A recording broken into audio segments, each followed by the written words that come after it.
Spomienka otca Ivana Grófa na pobyt vo väzení v dňoch 8. až 10. októbra 1975.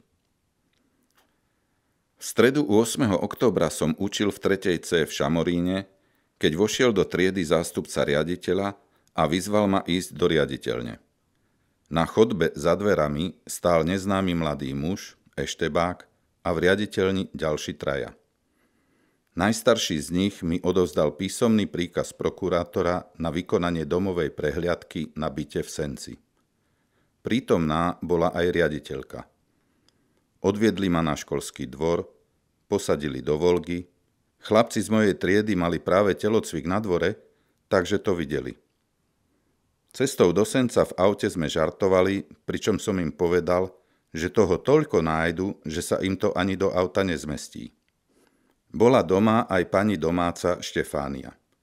Prezerali len moju izbu.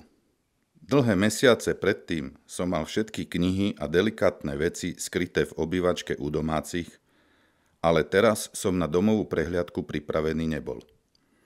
Nezaregistroval som, keď mi riaditeľka asi pred týždňom povedala, že sa na mňa v škole informovali z ministerstva vnútra, či som v škole, ale ja som nebol, lebo sme boli na exkurzii v Brne.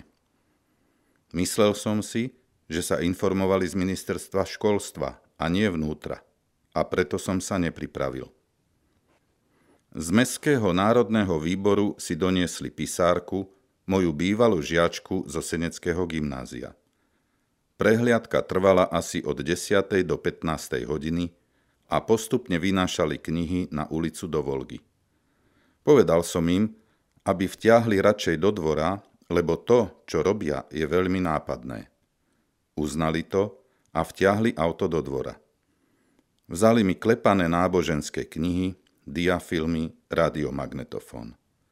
Najhaklivejšie veci, notesy a denníky som mal skryté v dolnej časti knihovničky a diafilm, na ktorom boli spolubratia v Auguste na Roháčoch, som mal v stolíku v šuplíku.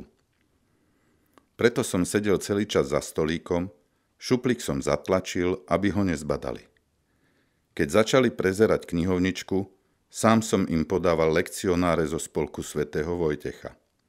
Po dne som ukryl notesy so zápiskami, aby ich nezbadali. To, čo bolo zo spolku, ich nezaujímalo.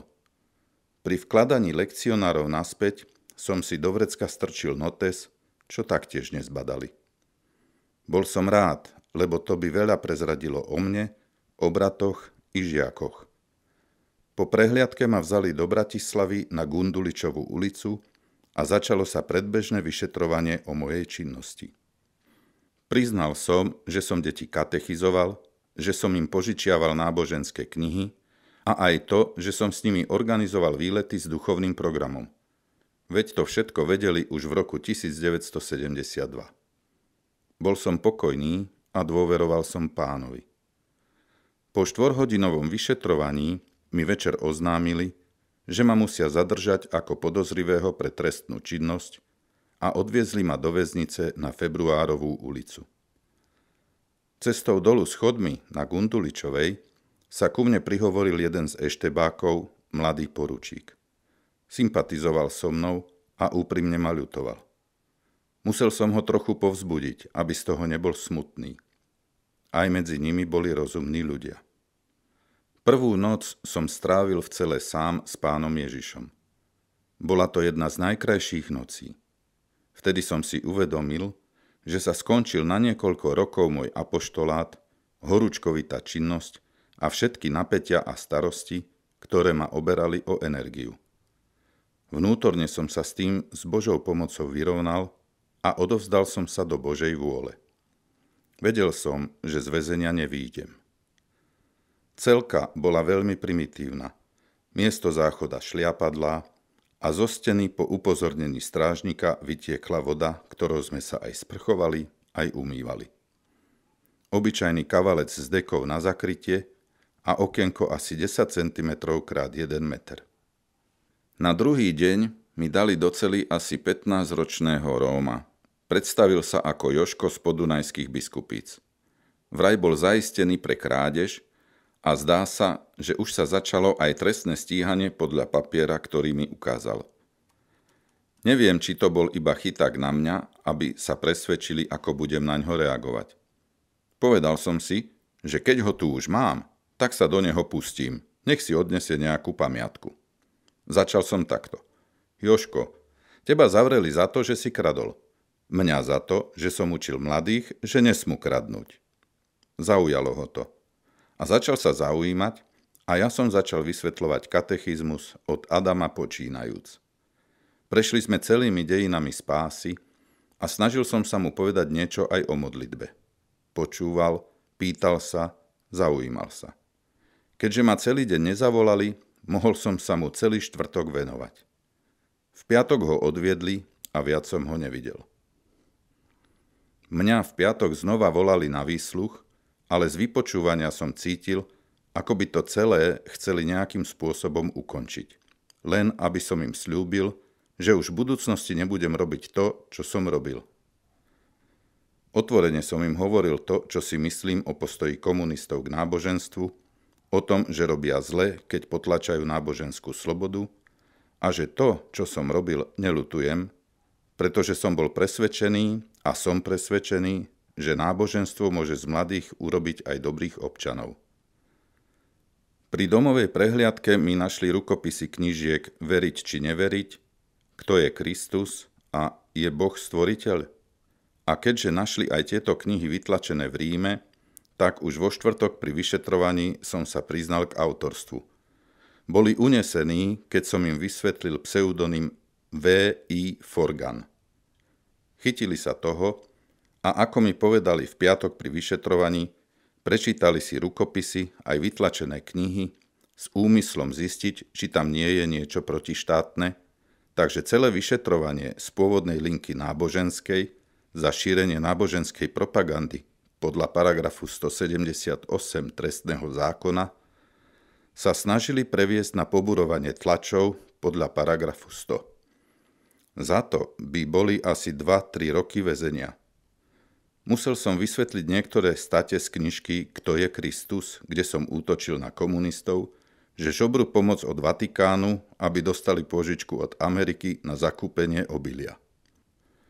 Zdá sa, že niektoré miesta by sa tam dali vysvetliť aj tak, aby mi mohli napariť paragraf 100 o poburovaní, čo by im lepšie vyhovovalo, lebo prenasledovanie pre náboženstvo by nerobilo dobrú krv v cudzine. Na opätovné naliehanie, aby som im sľúbil, že sa budem vyhýbať činnosti, pre ktorú ma zadržali, som im povedal, že im môžem sľúbiť len to, že budem robiť iba to, čo mi povie moje svedomie. Obhajoval som pred nimi nutnosť náboženskej výchovy, že mi v živote o nič iné nešlo, len pomôcť mladým ľuďom, aby z nich boli dobrí občania a kresťania, a že mi je ľúto, že socializmus je ateistický. Keby podporoval náboženstvo, mal by väčší úspech. Popoludní ma prepustili na slobodu s tým, že ma ešte budú volať. Tak som sa zrazu ocitol na slobode vtedy, keď som sa jej úplne zriekol a vnútorne pripravil 3-dňovým pobytom vo väzení na niekoľkoročné väzenie. Išiel som z februárky ako opitý, veselý, na Bajkalskú ulicu a odtiaľ autobusom do Senca. Keď ma susedia videli prichádzať, nechceli veriť vlastným očiam, že som na slobode. Ale bolo vidieť, že sa úprimne tešili, že som medzi nimi. Netušil som, ako bude v pondelok v škole na gymnáziu v Šamoríne. Po príchode som išiel za riaditeľkou a keď som sa jej opýtal, čo bude so mnou ďalej, lakonicky a sucho mi povedala: chodte do triedy učiť. A bolo po paráde. Neskôr sme hovorili o týchto veciach, nič nenamietala, len jedno chcela, aby som svedomito učil, držal nasadený kurz na škole a žiakov v škole neučil náboženstvo. Čo si vraj robím v Senci, to je moja súkromná vec. Bola mi vďačná za prácu, ktorú som už 3 roky na škole robil, videla výsledky vyučovania matematiky a fyziky, najmä z úspešných prijímacích skúšok na vysokých školách, ale aj z postoja žiakov k učeniu oboch predmetov. Hoci hovorila, že je ateistka a bola komunistka, partizánka, poslankyňa vo federálnom zhromaždení, bola to rozumná žena, ktorá si vedela ceniť svedomitú prácu. V danej situácii sa zachovala naozaj veľkoryso, za čo som jej bol vďačný.